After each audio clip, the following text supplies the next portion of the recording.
and breathe.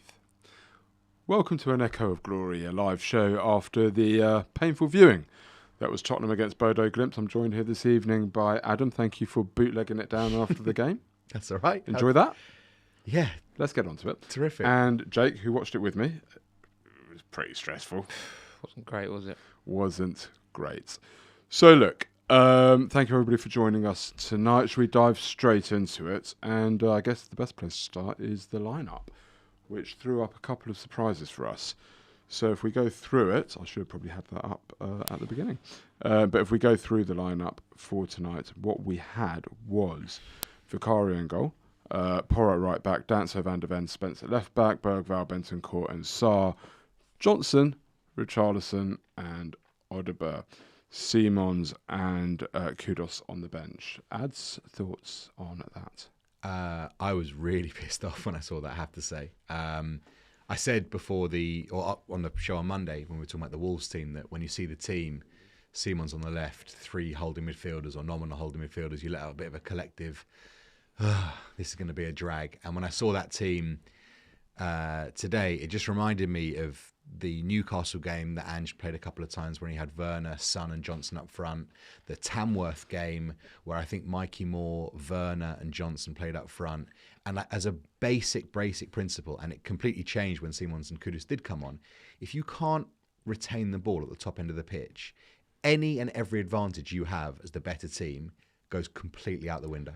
Out the window. So we discussed this before the game, and I said to you, I've said it a number of times, I think it's one of the things that really resonates a lot with me, was at the beginning of last season, before I think the first ball was kicked, you said to me, Jake, the problem that we're going to have this season is we haven't got a winger that can hold that ball up, and that is going to kill us this season. And we looked at that lineup. Odegaard, I think, wants to hold the ball up, but you looked at that lineup and it was a little bit harking back to that. What were your thoughts? Well, it's a difficult one because I get that this is the game that he's looked at and thought, well, I can't just play the same team every week because Kudus will get blown out and he'll get injured and everyone will start moaning. We're in a bit of a situation where we've almost got no choice because, that team that started tonight, particularly the front three, is a League Cup team, isn't it? No? Yeah. When everyone's fit, that is what team, and two of them started, right? Yeah. Last week, and Richarlison came on. But we're already in a position now where any game Kudus doesn't play, you feel like we're going to struggle. And you could see it when he came on. And I said to you at half-time, I said, Kudus coming on here will improve us just because he's a good footballer. Forget tactics, forget the pitch, forget what they're throwing at us. And he did it straight away. He won a throw-in in his first, his first instance. And he, I know he did that thing at the end where he sort of held on to it too long. But every time he gets the ball, he can just hold it up. He's either going on his left and cutting in and he's going down the right, or he comes back and he keeps the ball. And in the first half, I don't even know what Johnson did in that game. We've seen it many times.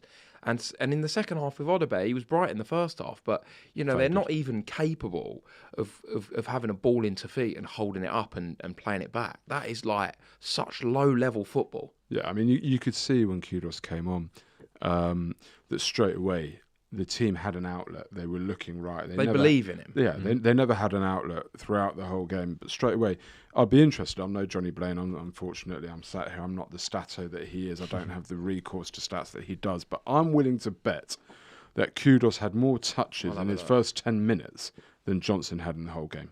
I'm willing to bet that. Okay, and it wouldn't surprise me if that was the case, because you could see quite clearly as soon as he came on, they were looking to get it out to him. And just by doing that, it drags Bodo across to that side of the pitch, and suddenly you've got space there. So when Udogie comes on, oh my God, actually the pitch is gone. So how many touches do you think Brennan Johnson had? Honestly, Brennan Johnson in 60 minutes. I'm going to guess at 18. 11. 21.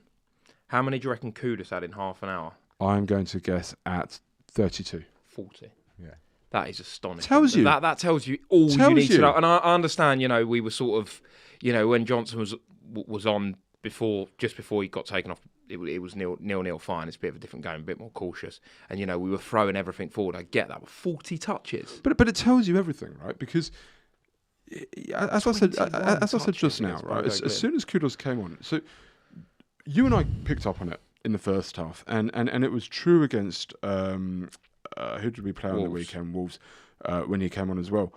Everything, the first instinct is to go backwards, never to take on his man, always to come back and play safe. But he can't wait. Even his body shape when he receives the ball, his Is wrong. first thought is, I'm going to go back and play the safe pass. But what happens with Kudus is they know straight away that if they don't get tight up him, then he's going to turn and go at them.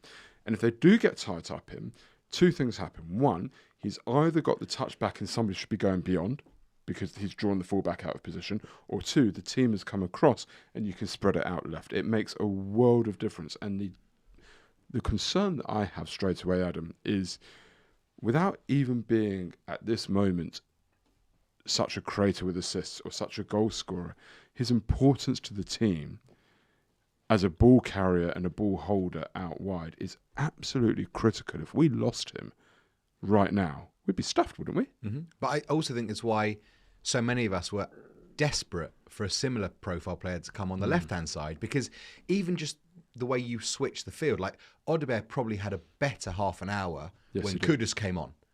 I thought he played well in the first half. In a way, He was wasn't all as right, good- but his as in end product the wasn't way he as was good. able to pick the ball up, Yes. and you can dovetail a bit more with the doggy. If you've got someone on that side that can create space on your side, Correct. my thoughts on Johnson are well made, right, well documented. But what do you expect him to do in a front three with two other guys that can't hold the ball up? The only asset he has, or the main asset, and it's a great one, is exploiting space and scoring goals. But if there's no one that needs to be respected anywhere else in the front line, then you don't create any mismatches or numerical advantages to exploit that. Correct. So as much as Johnson was terrible, Johnson maybe is terrible, it's what I said about Richarlison on the weekend. What do you expect? Like, it's more for you if you expected better than that. Yeah. Because he is what he is, and you either use that or you just see what you did tonight and you just piss about for 60 minutes. Which is basically, we pissed about for 60 minutes. Yeah, I mean, well, I don't even think we did that. So look, we've got a great show for you tonight. We've got, if anybody was with us the last time we played Bodo, we had the wonderful Danny Jameson, for a TNT reporter who was at the game in Bodo, come on and join us after he'd done, the press conferences and so on. He will be joining us again at some point live to tell us what the atmosphere was like in the stadium, gave us his point of view, talked to us about what Thomas Frank might have had to say and anything else.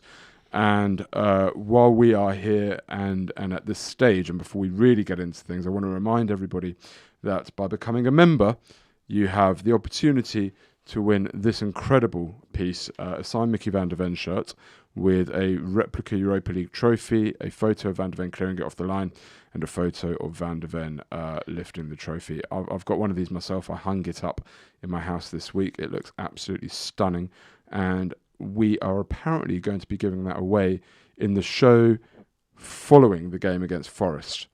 On December 13th. James, I just clicked. Did you choose that because of the Ange connection? Yeah, that's what happened. Right.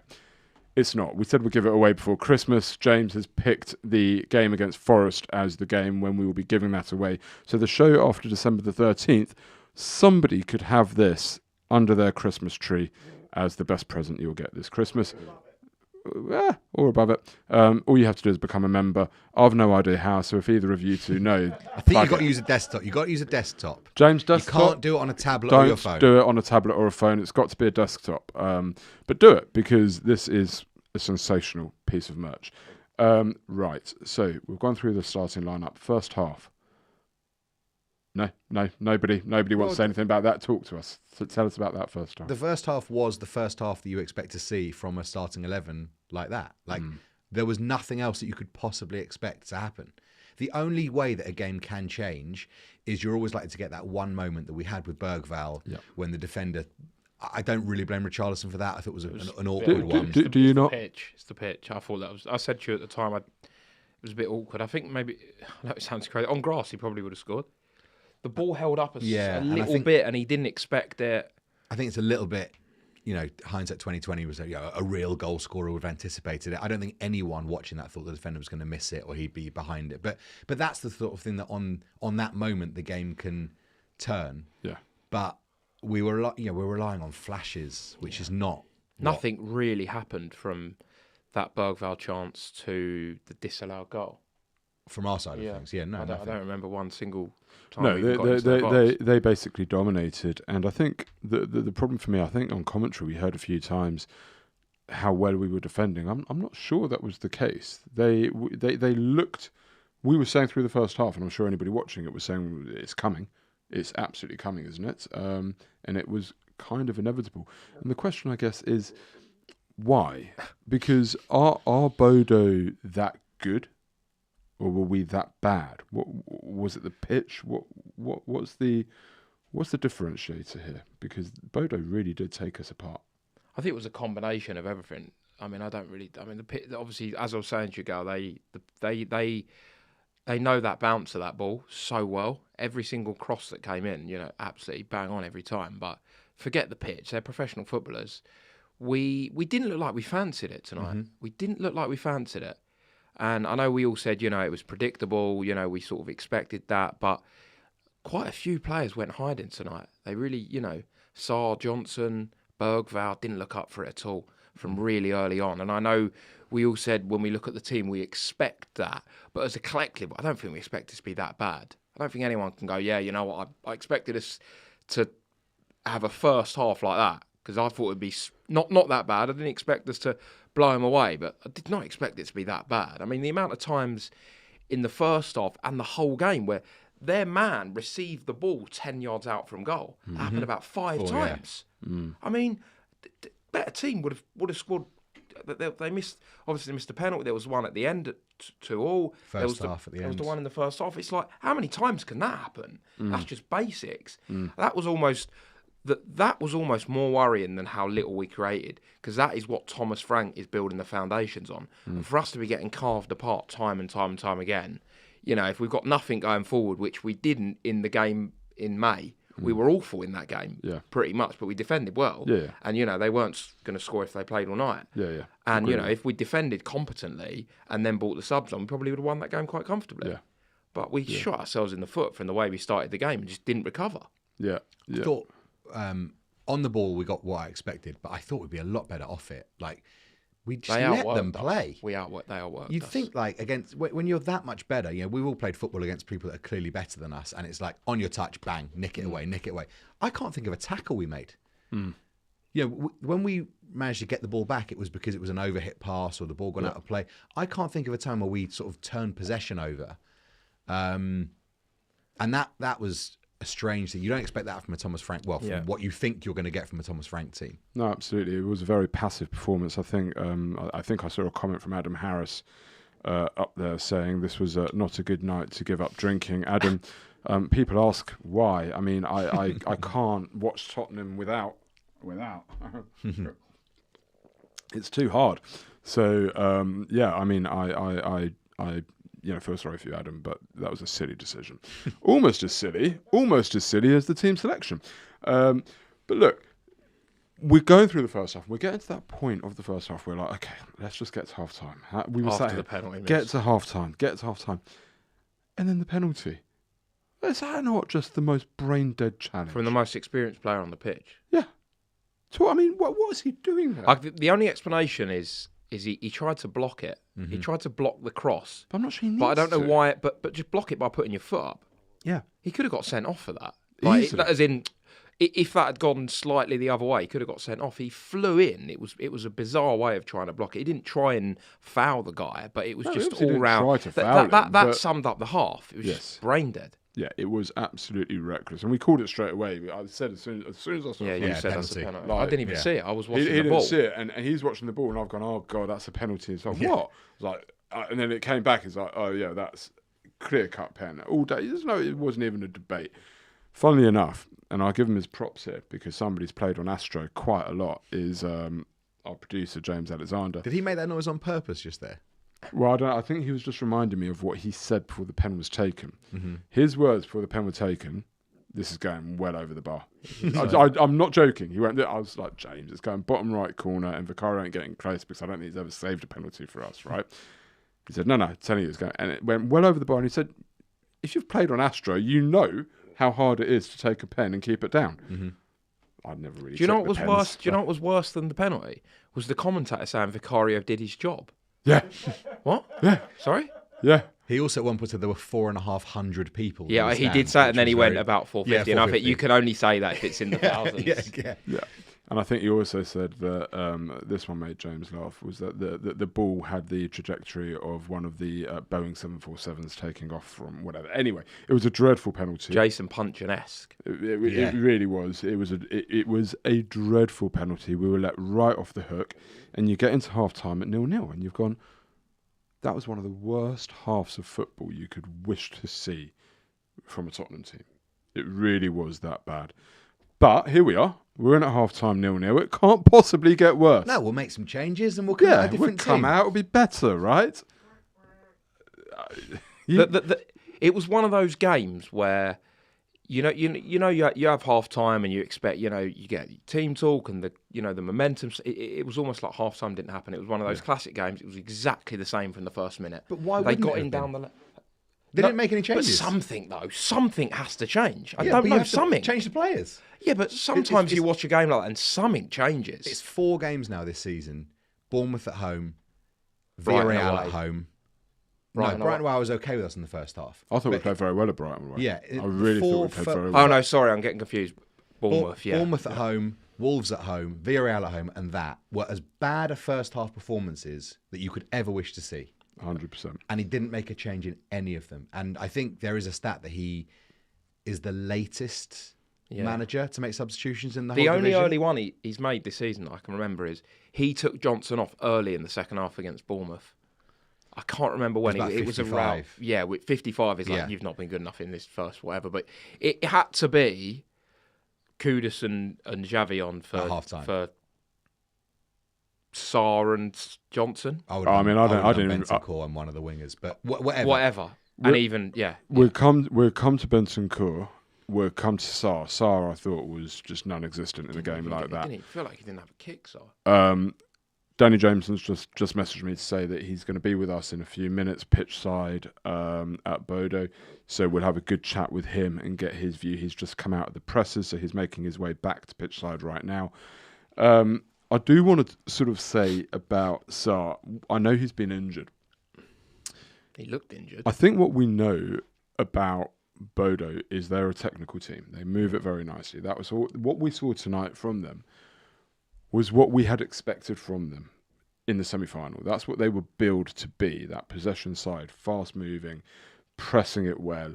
But they were much better tonight than in the second 100%. leg. I thought we let them be better. No, I They were think just- I they were think tidy. sometimes you got to credit them. They played some good stuff. And I know we were rubbish, but they played some good stuff. That number 10 and that left winger were really, really good. Yeah, they played some lovely stuff and they pressed very, very well. But I think when you go to a team like that and you know they're technical, I think when you start with a player like Sarr, and somebody will say to me, I'm sure, oh, but we went to City and beat City with Sarr and they're about as technical as you're going to get. I just think against a team like Bodo, you want to be dominating possession. Against City, you hands up, okay, accept that they're going to have the possession, they're going to have the lion's share, and Sarr's legs in there are going to help us, and he's going to break up play and set us on our way and break, right? And because City will always press high. Against a team like Bodo, I expect us to control the ball. I expect us to have 60% possession. I don't care that we're away from home. And We had about 30. I'd be surprised if in the first half we had 30%. But I just think, like, when you start Sarr, and there's a lot to his game that I like, but when you start him in a game like that, he's not a technical footballer.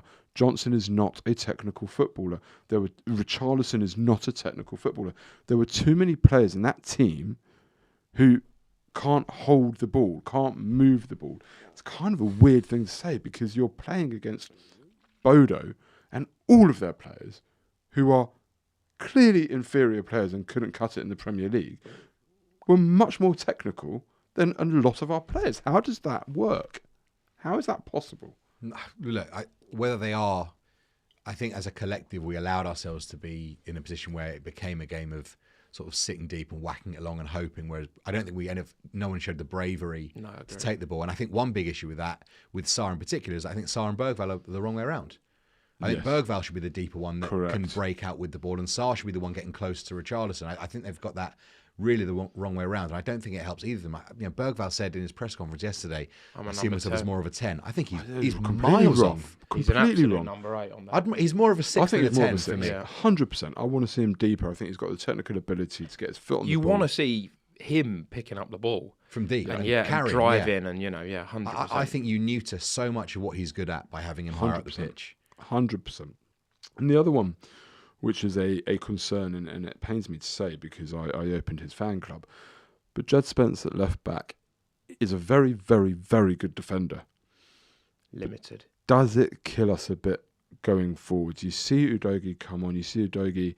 Was it against Brighton where he was phenomenal? He was frightening. And then tonight he's come on. He's overlapping. He's underlapping. He's got his left foot. And you just see the difference. And I don't think Udogie is that much of a better player than Spence, but he's just got the left foot that Spence doesn't have. And yet you see Spence at right back, and he doesn't look like he can do what Udogie does at left back. Is there one game in against Wolves when the whole team was pretty disjointed? Were you not a fan of Porro? Would you rather now see a fullback combination of Udogie and Spence? I think it deserves as much of a chance. Look, as football fans, we have our favourites, we have our people that we don't like as much, and you will give your favourite 7, 8, 9 times to make a mistake, and you'll give your least favourite one chance, and that'll be them gone. Sorry, Johnson. And I think there's a little bit of that with Spence, that he was bad against Wolves, and so all I'm seeing is, Spence isn't up to it. Spence is abysmal. Come on. We give a lot of players plenty of chances to get into it. I think Wolves we're never particularly good against three at the back, and I think they probably found us out with that. I think to rule out Spence as a right back off the base of one game where the whole team didn't function is harsh. Premature. Yeah, I think so. Yeah. But at left back, are we now at a point where it's a problem? But that's what everyone wanted a left back. Because we're too reliant on Udogie. We all know this. We've been saying it since he got that injury in April 24, was it? For sure. We all knew we needed a left back straight away. We've gone gone 3 windows. 3 windows in a row. Right. Left-sided defender. I mean, there's some certain times where, and I said this before, that in games like that, I think if you switch Van der Ven and Spence for 15 minutes, you might get a better overall shape. Van der Ven gets us up. Put Van der Ven at left back and Spence at left centre half. Interesting. I know that's a bit out there in left field, but when you're trying to build play and you can't do it down the left, just for 10, 15 minutes. There was a few times where Van der Ven did build play. Yeah, and Van der Ven can play well at left back, and I think Spence is a good enough defender against a team like that. But then if you're going to do that, would you not just say, I mean, I don't even know, but was Davies on the bench? Just play Davies at left in the 25th minute, when you want to just try and change something up a bit. I don't know. Because, it's not working. Danny Jameson is apparently dialing in now. He's here. So let's have a chat pitchside in Bodo to Danny. If I can get my headphones in. Here he is. Danny, hi. Good evening, gents. Good evening. Can you hear us? I can hear you. Can you hear me from Norway? I can. All the way in the north of Norway. Thank you so much for joining us again. The second time on An Echo of Glory. Danny Jameson, TNT reporter up in Bodo. Danny, before we get onto the game, the last time we spoke, I think we ended the conversation with you running off in your Bermuda shorts to the Arctic Sea to take a plunge. Did it happen? It did last time, yeah. Did it on the Friday morning just before we walked to the airport to get our flight back home. So you feel $1 million afterwards. So I was quite keen to do it again. Yeah. So this morning, just before breakfast, went down to the same place as like a little floating sauna on a little pontoon in the middle of Bodo Harbour. And did it again, and it was great. It was 8:30 in the morning, and there was me and our sound guy Luke. That was it. And then suddenly a head popped round the door. I was like, I recognise that face.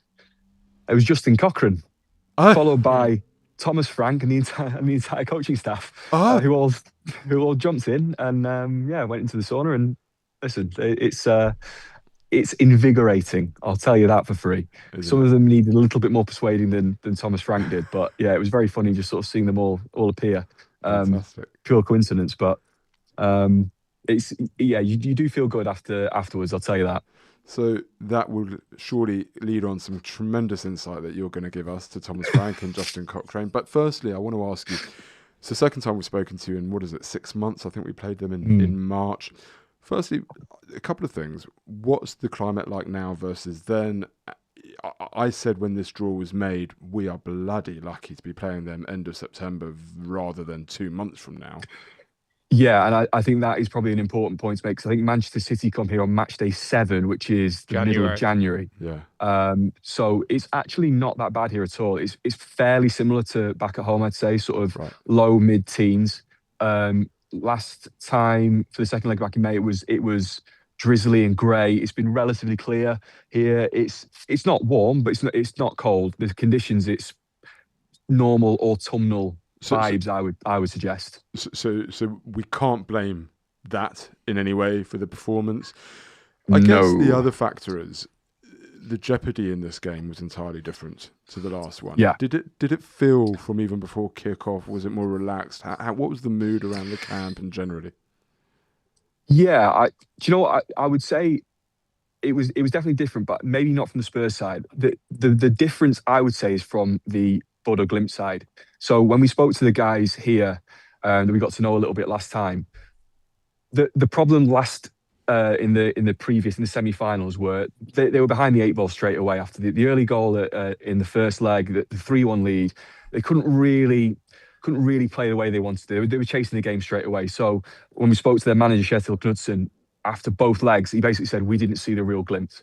I think we saw the real Glimt tonight. So I think there was a difference with them, and the performance I think you saw from them tonight was much more what I was expecting from the semi-finals. And I know, I think you might have said on the podcast after the semi-finals that you were really disappointed given all the big build-up that this team had, the results that they'd had. I was relieved. I wasn't disappointed, but they weren't great, were they? In either leg of the semi-final, I don't think. I thought they were excellent for an hour tonight. I've just spoken to their manager, actually. He said they weren't quite fit enough, basically.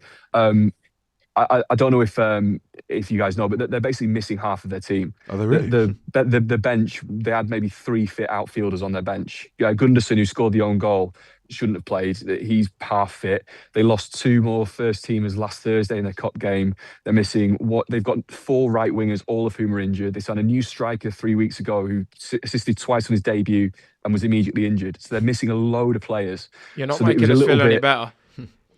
Yeah, well, it was a little bit like they don't have loads of depth, so I think maybe the fitness sort of caught up with them a little bit tonight. But for an hour, I thought they were excellent, and they really disrupted the way Spurs wanted to play. But do they know that we were missing James Maddison?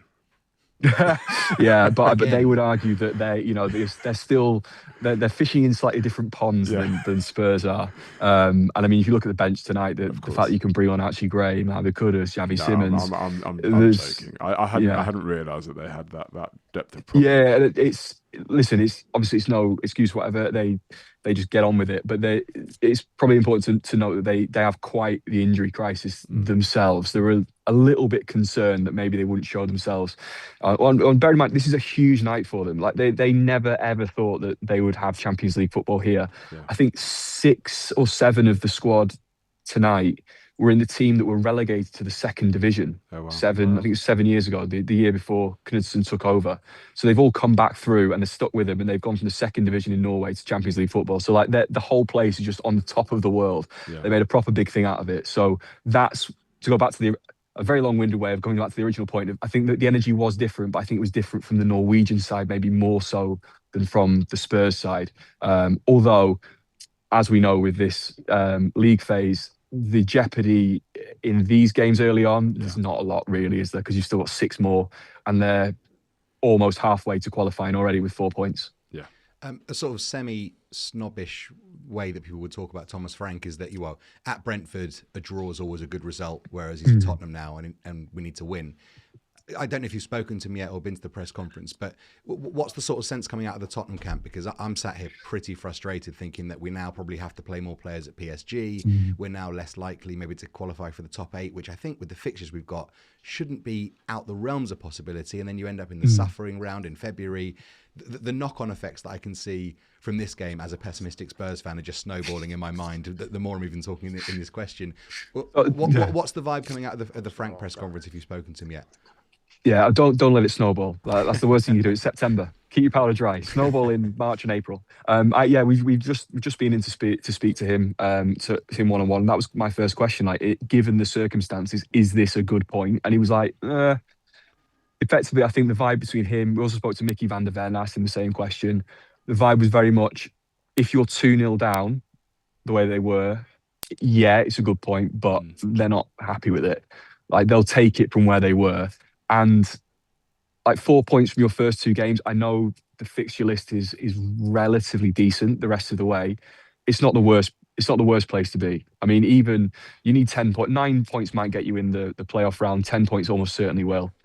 That's where PSG were and they won it. So you don't really, the top eight isn't as necessary as maybe winning the group used to be in the old way because of the way the pairings work. It will be absolute chaos. Most of the big teams will use the league phase as let's just get through and see what happens and not really worry too much about having to play players in games like that. So I think given the circumstances and that I think Sam Matterface mentioned it in commentary, but like the artificial surface isn't great. There are a few. I was looking down the line here. There are a few little wrinkles in the carpet, so it's not the flattest. And I think that was an issue a few times. You saw players sort of not second guessing touches, but second guessing changes of direction and wondering if the ball was sort of hold up a little bit. I don't know if you saw on the TV coverage, but they drenched the thing before kickoff. Yeah. They almost drenched me and Thomas Frank when we were doing the interview before the game. Oh, you'd have been used to it though. Because well, yeah, to be fair, it might have been warmer to be fair than the ocean, but they drenched it to try and make it as quick as possible because it is a slow surface, as anyone that's played by the side will know. So I think given the circumstances, they'll take a point, given they were 2-0 down and playing not great, but there's evident frustration. I think you saw it in Mickey van der Ven in the 5 minutes after the disallowed goal where he was raging and he swiped at someone down in that corner, didn't he? And I think you could tell they were all getting a bit frustrated with it. So I think that is a good thing that they're not, resting on laurels and, will take a point away from home. And they could have won it. Odebear hits the post. Yeah. They hit the post twice, didn't they? Yeah. And again, like it's a completely different game if Richarlison scores after 4 minutes. Yeah. If he gets his feet sorted out. So, given the circumstances, I think a point is fine, but there's evident frustration in, only ending up with a point and very much with the way that they played. You mentioned the pitch. It felt like that Richarlison chance, he sort of misjudged it slightly, and maybe on a grass pitch it would have got to him a bit quicker. And it also felt like anyone I know they're professional footballers, anyone that's played on a 3G pitch, it can be hard to judge the surface. And I said it to Gary during the game, it felt like every single cross and every single throw in and ball into the box, they judged it perfectly. It felt like they've absolutely mastered that pitch. I know I'm not using that as an excuse at all, but I don't know if it felt like that close up. Every single touch seemed to be perfect. Yeah, and like I know if anyone brings that up, it's always seen as you're making excuses and whatever. Like it's a valid point to make. And so Spurs didn't train here yesterday. You're allowed to. I think it's 45 minutes. You're allowed to train on the pitch you're going to play on. And Thomas Frank was asked about it in his press conference yesterday and said, "Well, there's no point because what can you do in 45 minutes? These guys play on it, train on it every single day, every single week. So I understand not doing it because you can't get used to it, but." It's like it's subtle little things where stuff that you would do without thinking, suddenly one bounces off your shin or one bounces higher than you think, or maybe your foot doesn't give way in the same way when you try to spin away from a defender, and then the next time it happens, you're thinking about it, which slows it right down. So I think there is a little bit of that, but also like don't take away from the fact that as much as Glimps play on this every single week, like they're a really good team. They're so well coached. Everything is automatic. Where we're still, I mean, how many games has Thomas Frank had? He is still trying to reprogram them a little bit into his football. So everything is maybe a little bit more laboured than it will be in 6 months' time. Whereas most of these players have been playing for Kjetil Knudsen for like 6-7 years. Like they know exactly where everybody is. It's like radar. They just ping it. The ball through for the first goal, like splitting the defence. It's absolutely inch perfect from, I can't remember who the centre-back is. So like they've got that advantage as well. So everything's maybe a little bit slower at the moment, but I think you call it the foundations were all right on Saturday. You can see the foundations, and listen, Glimps will beat better teams this season. I'm convinced of it. They'll give someone a right old scare.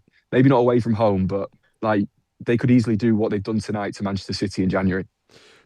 So after the game, outside of the circumstances with the pitch, did Frank give any other reason for the performance? Did he reflect on anything, team selection, or was it just a case of Bodo were excellent on the night. The pitch wasn't great. We did well to hang in there and grab a point. It was a little bit of that. I kind of, because I was watching how many touches Richarlison had. I think he had 8 touches first half. Yeah. I didn't update it, but with about overall. 10 minutes to go, I think he had 8 again in the second half total. So I kind of asked him, like, was Richarlison was he too isolated? You know, because I know you guys have said before now that him down the middle doesn't hold the ball up. It causes a bit of an issue. And he didn't really engage with that. You know, they need players back, because at the minute, who else is going to play through the middle? If it's not him, it's probably Brennan Johnson, I guess. So they're a little bit hamstrung at the moment, maybe with the forward line. But it's difficult. Odegaard looks threatening at times. I thought he had a few little moments here and there, but it's tricky to judge on a night like this, I suggest, where it looked like quite a lot of players maybe had a little bit of an off day. But I wouldn't let it worry you too much. I know it can be maybe quite difficult, but I don't watch Spurs as much as you guys do. I think you can chalk it up to maybe just a bad night on a difficult pitch against a really, really well coached opponent. I was saying to the guys before you came on that whilst I didn't expect much on the ball given the team we had to select, I thought we'd be a bit brighter off it and a bit more sort of on their touch. Like when you are the better team, which Spurs are the better team, there wasn't a lot of tackling going on, for want of a better term. There wasn't many sort of Bodo first touch, nick it away.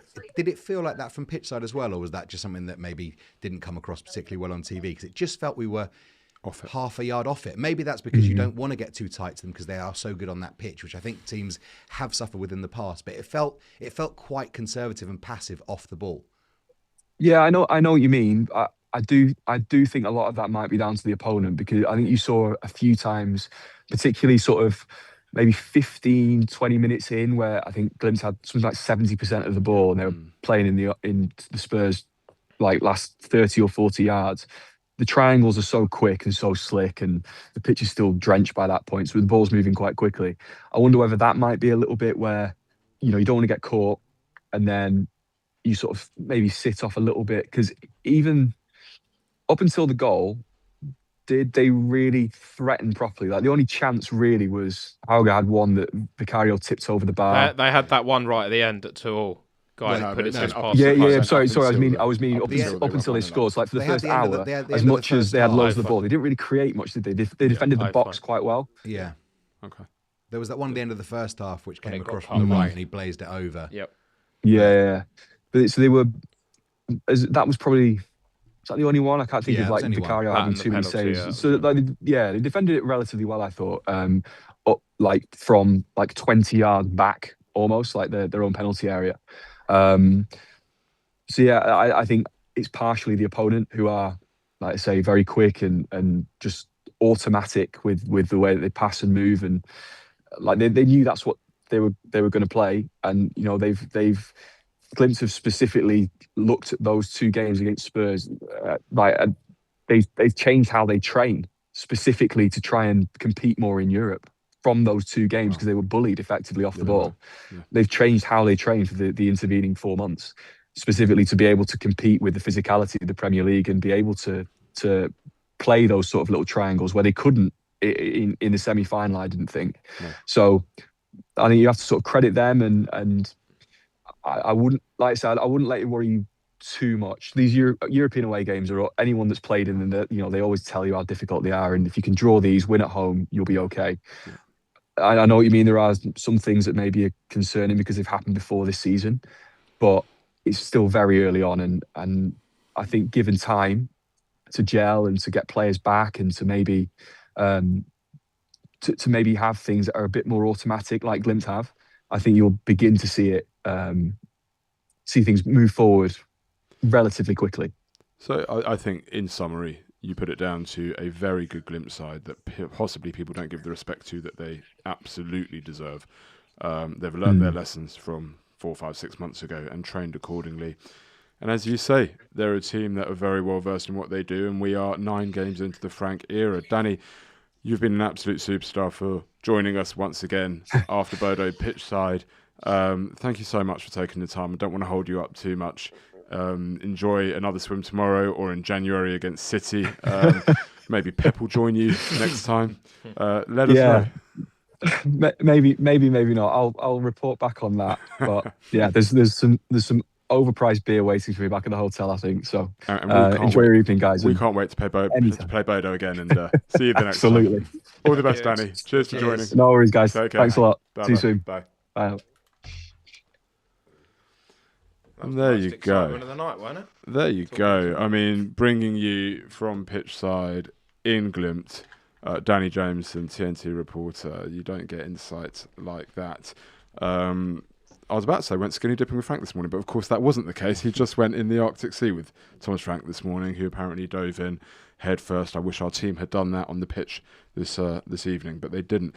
But I think he makes a very good point. This is a team that has upset a lot of teams at home. They absolutely dumped Lazio out of the Europa League last season, and deservedly so. They could have come away 4-5-6-1 on the night in the first leg then. And I was watching them in that game, and they were a frightening prospect. I think it's just because they were so nothing against us over the two legs that perhaps we're not giving them the respect that they deserve. But they have upset bigger teams than us. And perhaps when you look at it all in, we did play a weakened team. Okay, they had a very much weakened team. But they are very well drilled and deserve a lot more respect than we're giving them. To a point, but I still think that in the last half an hour, when we upped the tempo a bit, when we got more players forward, when we got crosses into the box, where we had a physical advantage, I thought we looked much, much more dangerous, and we should have scored. But that's when they faded, and that's when they physically couldn't cope any longer. Yeah, but I think you can earn, I'm always big on earning the right to play, particularly when I don't think we did anything in the first half to earn, to assert any dominance on the game.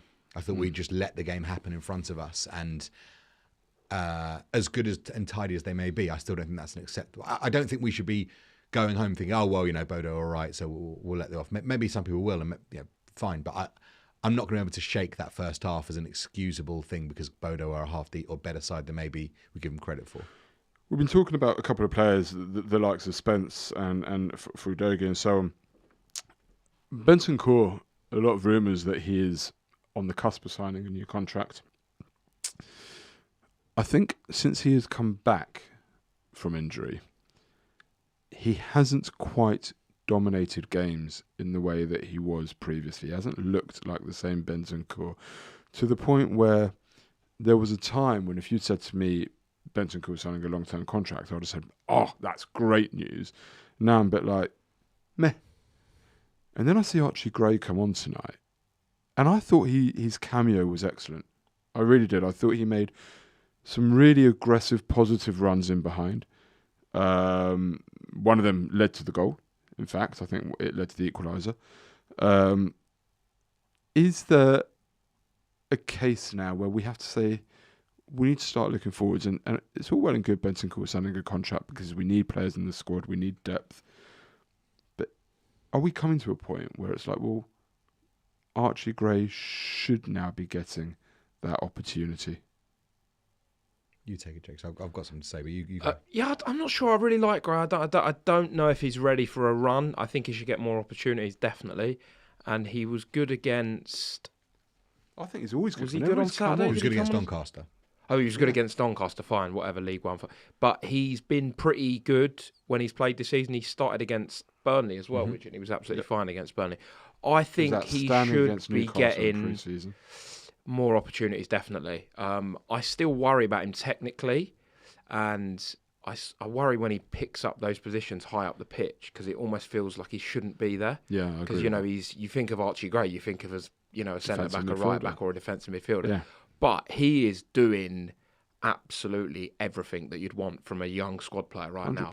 And I'm not saying he's the type who's going to be banging on Franks, but his performances are suggesting, you can extend Bentancur's contract all you want, but, he's giving him a real headache. I don't see what Bentancur of old, I don't think there'd be a question. But I don't see what Bentancur is doing at this moment in time to say, I'm keeping Archie Gray. My worry about Bentancur is, and I think generally Spurs fans, he's quite popular. He came in a tricky period and he had that really good start, and everyone sort of gives him a bit of credit because he got those 2 horrible injuries. But I don't see what he's actually offering. I don't see what he's bringing. There was a period where he used to score quite a few goals, and he was a real threat from set pieces. He scored a few headers last season, but right now, I don't see what he's adding. If he wasn't there, you wouldn't watch a game at the moment and go, we really. We need Bentancur. That's who we're missing. Yeah. And I'm a massive fan of him. Yeah. He just looks a bit lost. I don't know whether it's him or the system, but he looks a bit lost at the moment. It looks like he doesn't really understand what he's meant to be doing, and he's looked quite technically off it. And he's one of our better technical players. That's the big worry. And he's not injured. He started most games this Correct. season. Did we start the season with Paulinho, Bentancur and Sarr? That was the 3. Yep. So he's probably started 7 or 8 of these 9 games. So there's no... He's not injured. No, he's been away on international duty and played. There's no excuses for him not to be up to speed. And that's the key point.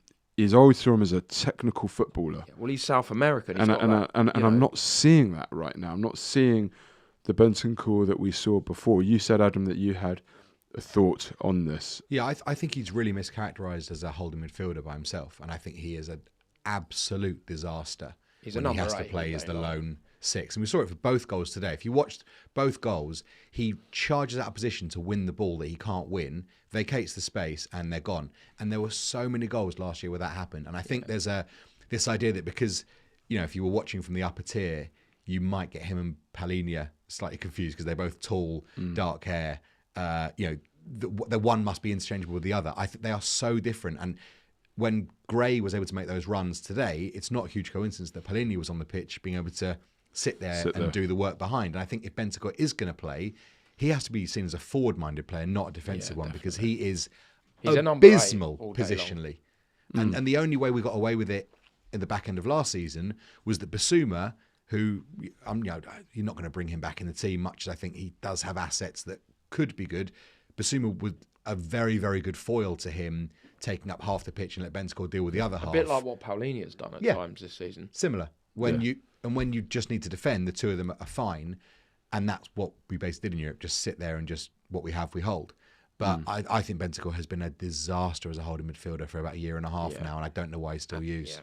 But I think we need to sort out this midfield area because he's going to play a 3, and whether it is 2 lying deep and a 10 or 3 centre midfielders, at the moment it just doesn't seem to be quite working. And you take a look at somebody like Xavi Simons, who we've clearly signed to be a 10.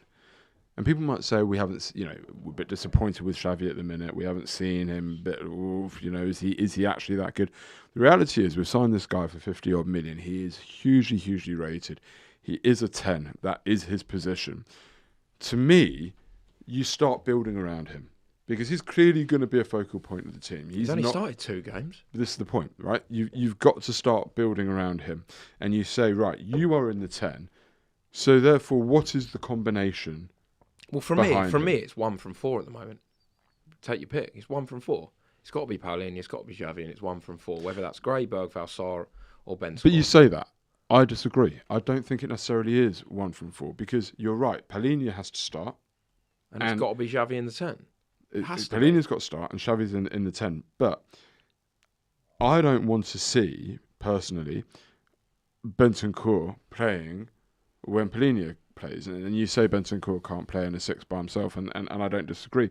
But I think if you're playing Xavi, you should be playing 2 deep line midfielders, but one is Paulinho, who's your destroyer, and one should be somebody like a Bergvall, who has the technical ability to take the ball on the half turn and dictate and orchestrate and ping the passes into Xavi or ping the passes out to Kudus on the right or whoever it is on the left.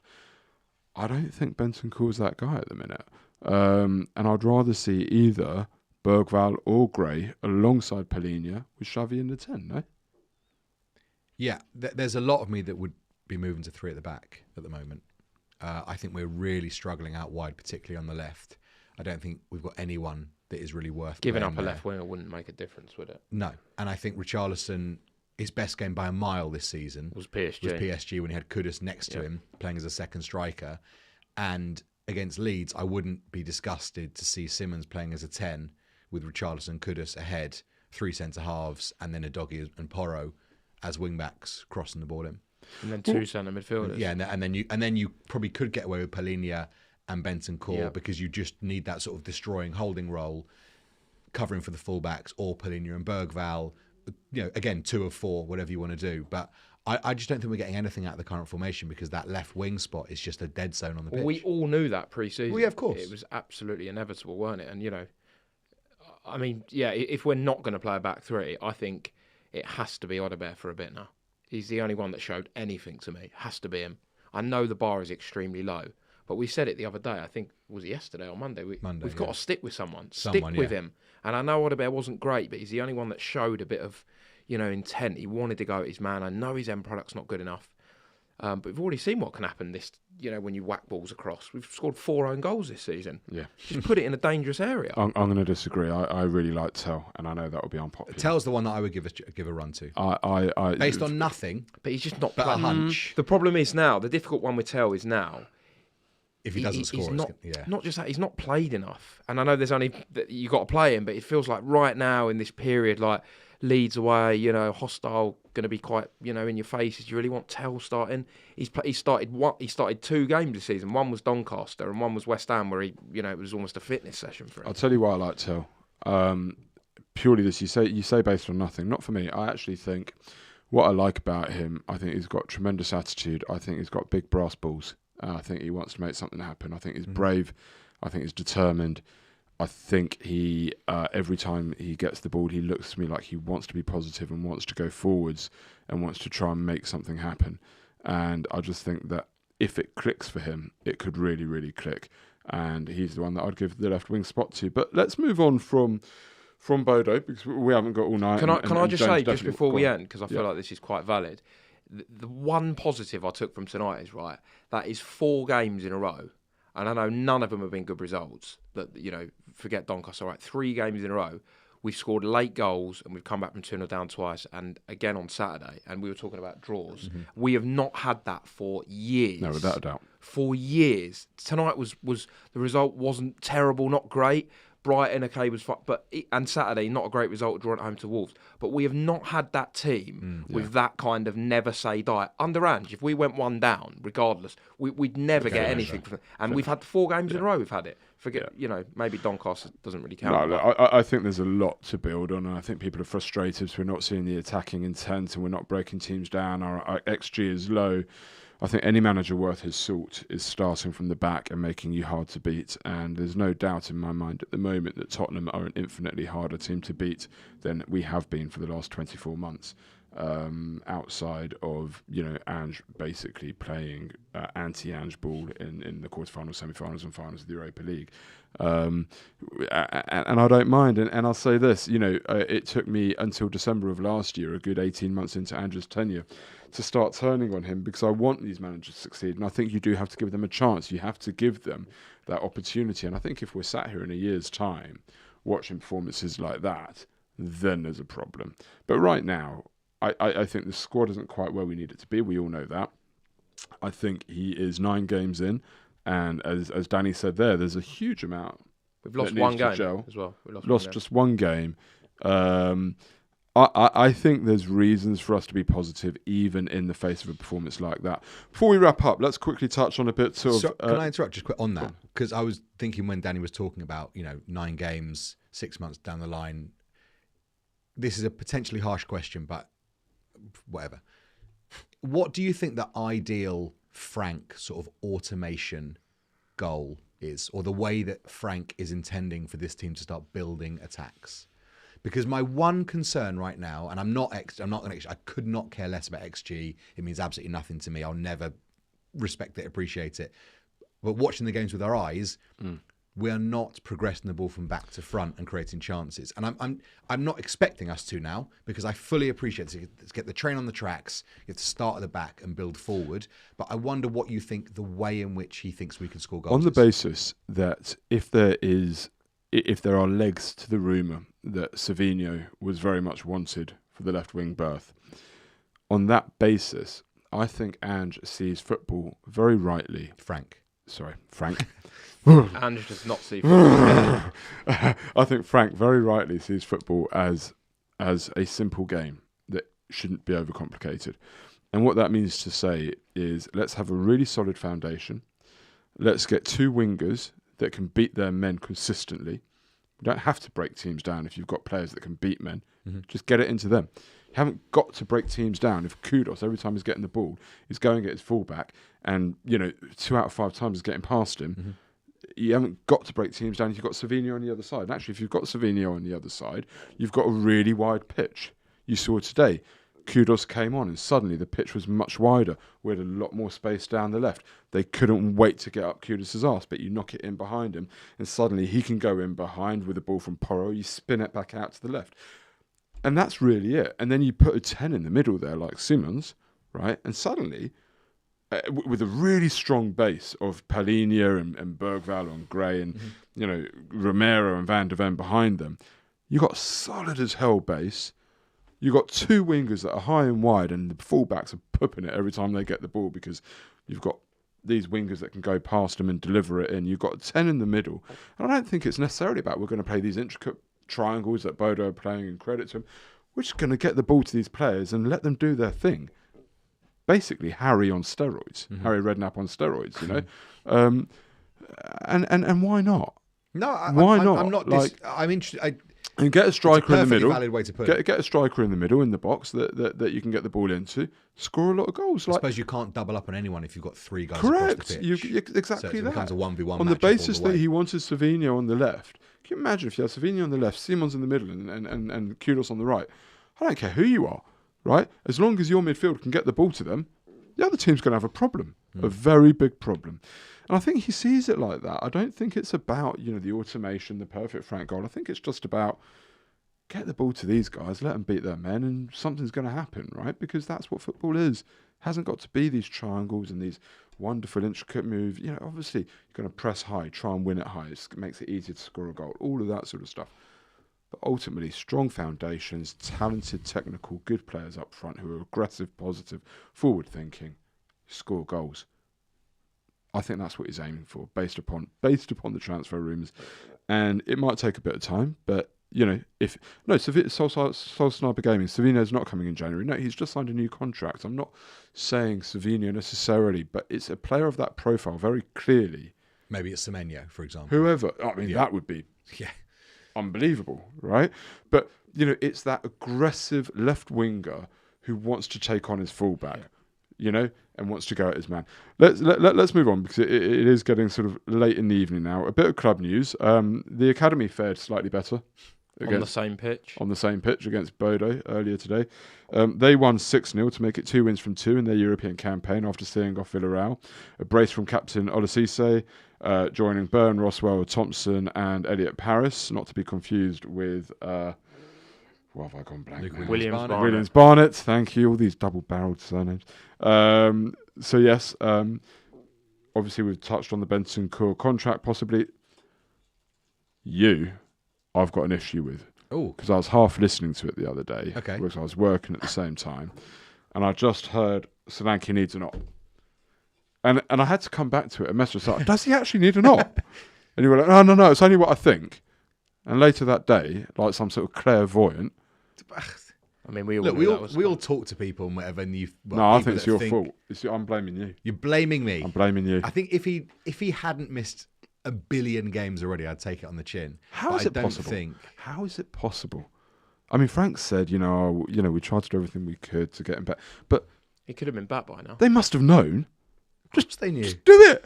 Look, I think there probably is a degree of care that for us, when we're not involved in it, we can just say, have an operation. It's still someone's body that you're putting under the knife. And I can imagine there is a degree of reticence. They're not going to do it if they don't have to. No, if they don't have to. But the number of times this happens with Spurs. And, this minor operation, that foot has been completely severed from his leg, let's be clear. And they've had to put another ankle prosthetic in. Foot 100%. He's going to be like Oscar Pistorius when he comes back. There's no chance there's a minor operation. Is there any news I might miss? Is there any news on when he could be back? No, they said after. I'd be astounded if he plays before November. Yeah. Well, they said before December. I'd be astounded if he plays. They said then. They'd give us an update after the international break. Well, that's 3 weeks away already. Well, Frank said before the last international break, before the Bournemouth game It was meant to be ahead close. of West Ham. What didn't really say much. Expected to be close. But the strange thing about this is, and in the club's slight defence, for once, he was training. He was literally he training. was on There was the grass, footage of him wasn't he? training on the grass ahead of the Villarreal game. So He was I out guess on if the- you're having injections to manage pain, yeah, you can run around and see if it's working or not, and then there obviously is that it hasn't. I mean, it's a shambles. Kolo Muani has the deadest of dead legs. I mean, it's actually dead. I googled it, His right? leg is Because actually dead. Johnny's been going mad. Like dead legs don't last. I Can we put googled them it. together, Muani and Solanke, and just use one each? You'd like to think. I googled it, and apparently dead legs can really last a long time. But it was It's obviously not the dead leg that we sort of associate with being a someone Sunday league punching you footballer on and the coach or something. someone kneeing you in the fire. yeah. But I mean, this was done in training, in a challenge with Sarr. How hard are they going in on each other? Why are they going in that hard? Anyway, so this is like rigor mortis levels of dead. yeah, Actually exactly. dead. Right. Actually dead. So he's got so Solanke's foot is being amputated. Kolo Muani's leg is being amputated. I'm a little bit nervous. Romero, precaution, is it? He's the one player I'd like to think he'd be okay. Yeah. Precaution, It probably made is sense it? not to play him. We are on that. coming up to an international Yeah. break. Is it precaution? Is it a precaution? Kulusevski's got no kneecaps. Yeah. All right, anyway, so let's talk about Leeds very quickly because that was the good. club news. Let's touch on that. We've got a show coming up. I think Johnny is recording an interview with Paul Robinson. Yeah, we're in on Friday. Doing that. You're doing that on Yeah. Friday. So Adam and Johnny are recording an interview with Paul Robinson on Friday, my favourite Spurs keeper of all time. Without a doubt. Without a doubt. We've had Paul Robinson on the show before. He's absolutely brilliant, great value. Tune in for that, and he'd have tremendous insight on Leeds as well, of course. Thoughts on that game? Tough one. First game of the weekend. I've not seen Leeds play at all this season. I think just get older, watch a bit less football. I don't think they've been on I Super watched them Sunday play yet. twice at home. Everton on the first Monday night. yeah. They really, They got a gammy penalty, didn't they? the yeah, last they minute? were really poor against quite a really weak Newcastle team. If you look up that Newcastle team that played a few weeks ago, it was a 0-0 on a Saturday night. Look, we know what we can do if we turn up with our players, But Ellen Road, it is a factor. They're 12:30 on a difficult. Saturday, It's though. early. Just ride out the first 10 minutes of noise, and then hopefully you can. Yeah, I mean, we should be going and winning these games. We've been brilliant away from home this season as well, so we should be going there and winning. I mean, you can talk about Ellen Road as much as you want. They're a championship team. Yeah. Simple as that. Look at their team. It's a championship team. Joe Rodon's probably their best player.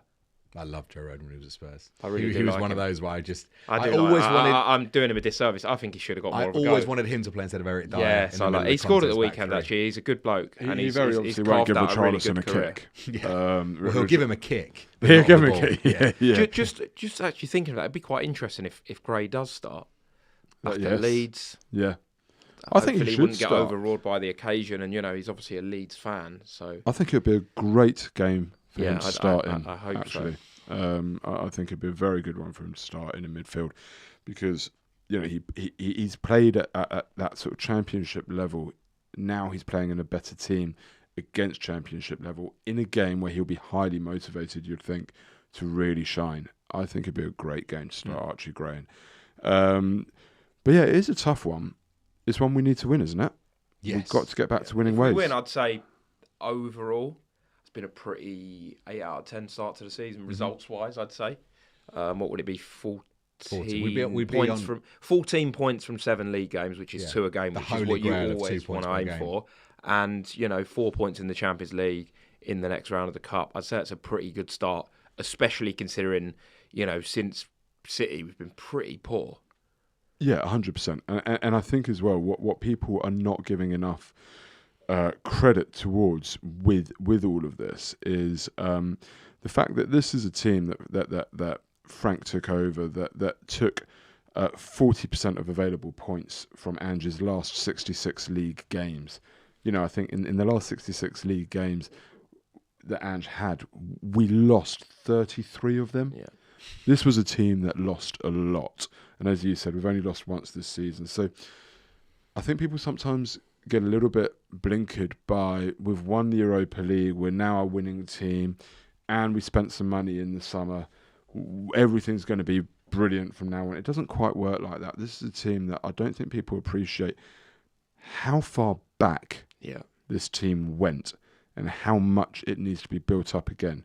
So I think what we're seeing now is, on the whole, probably where I would hope we would be. We want to see more. But yeah, we want to see more. And I think against Leeds, against a team like Leeds... Here he is. Here he is, the JJJ bingo. JJJ, he's still here. Just quickly, what George Pena was saying, we've not mentioned, obviously, the international break curse. I think it was exactly 2 years ago this week that we won the last one, which was Luton. Yeah.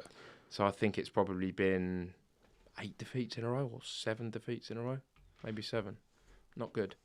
Yeah, I mean, look, I think we are probably just about where we should be. I think against Leeds, I'd like to see us go and put in a performance akin to Brighton, where I thought we were excellent in that game. I really did. I know we went 2 down, but I really thought we played great football.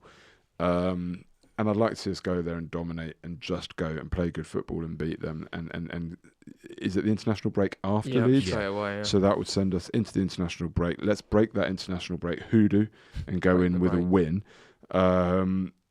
I'm not going to rise to... I am going to rise to JJJ. Mate, there was only one team that didn't score a goal on the weekend, and it was your mate Ange.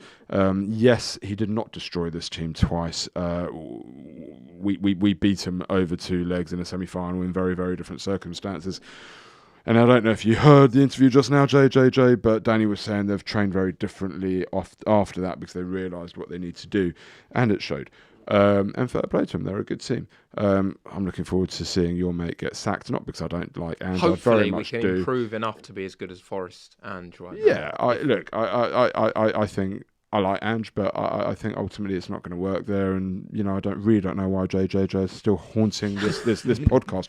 Go and find a Forest podcast and haunt them, JJJ, because honestly, you're off your rocker. How are you up? We're having it out. It's 11:20 on a Tuesday. Yeah, Like I said, if you do want to become a seriously. member, and the You can win a Mickey van der Ven shirt. Yeah, and the studio did gift 5 memberships in the chat, and the chat's been so good reading Thank all the God it comments. wasn't And one of him. we see all the time people in the comments saying, "Oh, this pod should have loads more viewers." Well, you're the people that can help do that. So if you have been gifted a membership today, do consider paying it forward and gifting 5 including memberships, 'cause JJJ. It does make a not huge including difference. him.